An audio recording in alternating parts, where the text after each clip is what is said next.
नमस्कार दोस्तों। देश के यशस्वी प्रधानमंत्री श्री नरेंद्र मोदी जी जब अपने संसदीय क्षेत्र वाराणसी के दौरे पर गए थे तो गोदी मीडिया ने हर वो चीज़ दिखाई जो मोदी जी के कीर्ति में चार चांद लगाने वाली हो।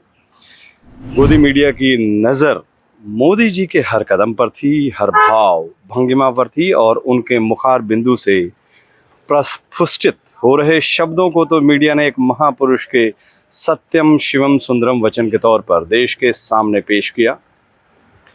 मोदी जी के यशोगान में मीडिया ने कोई कसर नहीं की, वो सब कुछ दिखा दिया जो मोदी जी के पद, प्रतिष्ठा और पराक्रम में चार चांद लगाने वाला हो। बस नहीं दिखाई तो एक ये तस्वीर, लोकतंत्र की मूल भावना, संविधान की आत्मा, हमारे गौरवपूर्ण गणतंत्र की गाथा, असहमति, आलोचना, विरोध के एक स्वर को जिस अंदाज में एक कमरे में कैद करके रखा गया, वो तस्वीर गोदी मीडिया ने नहीं दिखाई। ये बनारस की तस्वीर है। हम बड़ी मुश्किल से ये ख़ास तस्वीर आपके दीदार के लिए लाए हैं। आगे बढ़ने से पहले बेहद ख़ास तस्वीर पर नज़र इनायत कीजिएगा। BHU हॉस्टल का, यानी बनारस हिंदू यूनिवर्सिटी हॉस्टल का एक कमरा और उस कमरे में कैद एक छात्र पर निगरानी रख रहा पुलिस प्रशासन का प्रहरी। छात्र कागज के बेजान पन्नों पर अपना कसूर तलाश रहा है क्योंकि दूसरे बिस्तर पर कब्जा किए बैठा सत्ता का प्रतिनिधि उसे ये बताने के लिए तैयार नहीं कि उसे किस कसूर में कमरे में कैद करके रखा गया है। सत्ता का वो प्रतिनिधि चेहरा, यानी जो सामने पुलिस वाला बैठा है, वो भी शायद किताबों में इसी सवाल का जवाब तलाश रहा है कि आखिर संविधान के किस धारा, किस कानून, संविधान के किस कलम की स्याही से उसे आदेश दिया गया है कि वो एक बेकसूर छात्र को उसके कमरे में कैद करके रखे।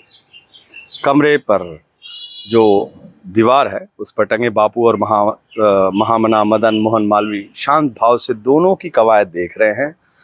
बापू अगर पूछ पाते तो महामना से शायद यही पूछते कि क्या इसी दिन के देखने के लिए हमने आज़ादी की लड़ाई लड़ी थी। महामना का जवाब होता, BHU बनाते समय मैंने भी नहीं सोचा था कि मेरे छात्रों को एक दिन ये दिन देखना पड़ेगा। जो छात्र सत्ता के शिकंजे में कैद हैं, उस छात्र का नाम रोहित राणा और वो BHU NSUI के अध्यक्ष। हर रोज़ की तरह उस रोज़, यानी जब प्रधानमंत्री आए तो वो अपनी किताबों की दुनिया में खोया हुआ था।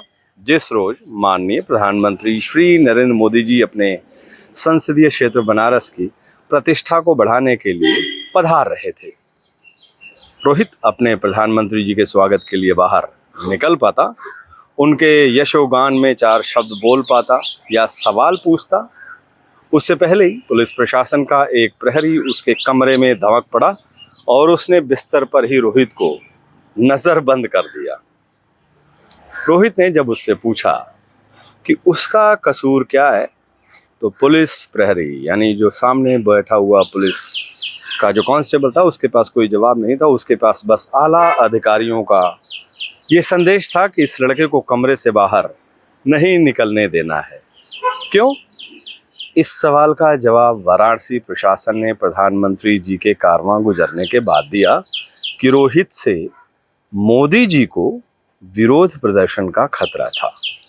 वाह रे भारतीय जनता पार्टी के 56 इंच के शेर, कांग्रेस के कार्यकर्ता का ऐसा खौफ कि उससे नज़र मिलाने तक के लिए तैयार नहीं।